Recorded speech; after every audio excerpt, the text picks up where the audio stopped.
Hi everyone, I'm Catherine, the artist behind Bigelow Fine Arts. My adventure into the Enchanted Forest continues, and I am inviting you to come along and join me. I have my map and artifacts with me, and I'm coloring my way through the forest. My supplies have been made ready for this long adventure to seek the mystery in the castle at the center of the Enchanted Forest. If you are up for the adventure, grab your gear and let's begin this journey together. Today is going to be background day. I wasn't sure it was going to happen because I didn't really want to sit there and only work up the background, but after I thought about it, I felt it was worth the trouble, and I'll explain my reasoning for it in a moment. I'm starting with the light phthalo blue, and I am covering every bit of background with it in 2 light layers, even the parts I already covered to help with the blending and filling in the tooth of the paper even more. I did that layer earlier. Something I also did, which is totally optional, I took a ruler and a pencil and lightly marked off some lines radiating from the right side of the page and down. These are going to be sunbeams breaking through the canopy to the forest floor. They will be more apparent at the end as I attempt to color around them and not over them, which I did a few times. The first layer is the hardest as my pencil marks were very light.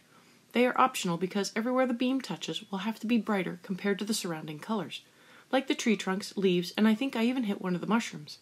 My complete color order for this entire background has been starting with the dark indigo in the bottom left corner. Then I expanded that with the phthalo blue, overlapping with the dark indigo.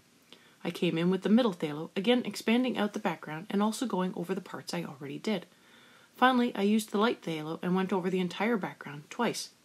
I used the cold gray one on the right side and a little on the left side to blend everything in better and fill in the tooth of the paper more. For the left page, I used the light phthalo blue in the same way, blending things together and filling in the tooth of the paper more. And that is what I did to create the background you'll see at the end. There was a lot of sharpening of pencils and several lead breaks, much erasing for accidentally filled in leaves and trunks, and a mostly finished background. So the pros to going through and filling in the entire background in one shot are: 1. The background is finished and the meditative bits are out of the way. 2. By filling it in first, if I go over a leaf or a trunk by mistake, I can easily erase it, unlike if I go over an already colored in part that is harder to erase back. 3. Once I have the background in place, I can more easily judge if my colors are dark enough and if the shadows are working right. I can also see if the colors are working well with the background. Cons to filling in the whole background first instead of after or as you go. 1. A lot of boring work up front. 2. More chances to smear the color over everything, necessitating something under the hand for the rest of the page. 3. The concern now is if the background is dark enough. Pros to doing the background at the end. 1.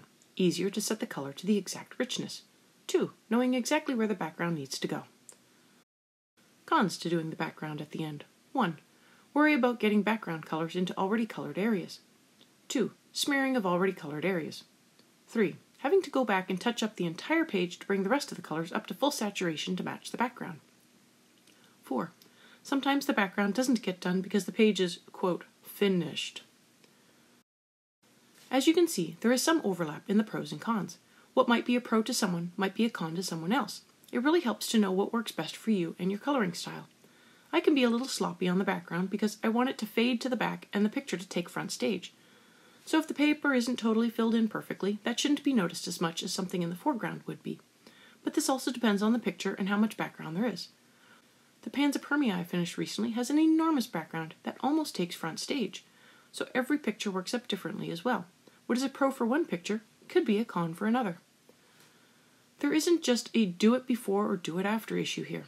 There is no need to have a background. The art can stand on its own, and to prevent smearing, the background can be worked up as you go. I'm right-handed, so working from left to right, I could fill in each section including background and never have to worry about smearing color across my work, which I have done in the past. But there is something nice about getting a huge chunk of work done and just filling in the fun little bits at the end. I decided to just go through and make the big push to finish it because I noticed I was getting a little blue on the tips of some of my already green leaves, and removing blue from there would also mean removing some of the green and having to fill it back in, and that means color matching as well. That creates even more work than simply filling in the entire background now, erasing a few little overcolored spots in one pass, and not having to worry about it again. I'm going to be leaving off with the spread for today. I hope you found this background day informative and helpful for filling in or skipping your own backgrounds. I hope to do a page or spread where I am showing how to add in more to the background to fill it in with more detail. That is not this page, and that is not today. Thanks for joining in with me on this adventure through the Enchanted Forest. Let me know below or on social media if you liked this journey. I'd love to know what you think. I'm on MeWe and would love to build a coloring community there with everyone to share art, talk art, and discuss supplies. Patreon has a short write-up as well as all the palettes I am using and a list of the timestamps. It's available for everyone. If you have any questions or page requests, please leave them below or reach out to me on social media. I put in a list of chapter breaks in the show notes as well as a list of equipment I like to use. If you use any of my affiliate links, it really helps me out without costing you a thing. I want to thank you all so much for coming along and joining in with me on this coloring journey. I appreciate all my subscribers and look forward to more of you joining in and coloring along with me. Please like, share, and subscribe to help that happen. Until next time, happy coloring!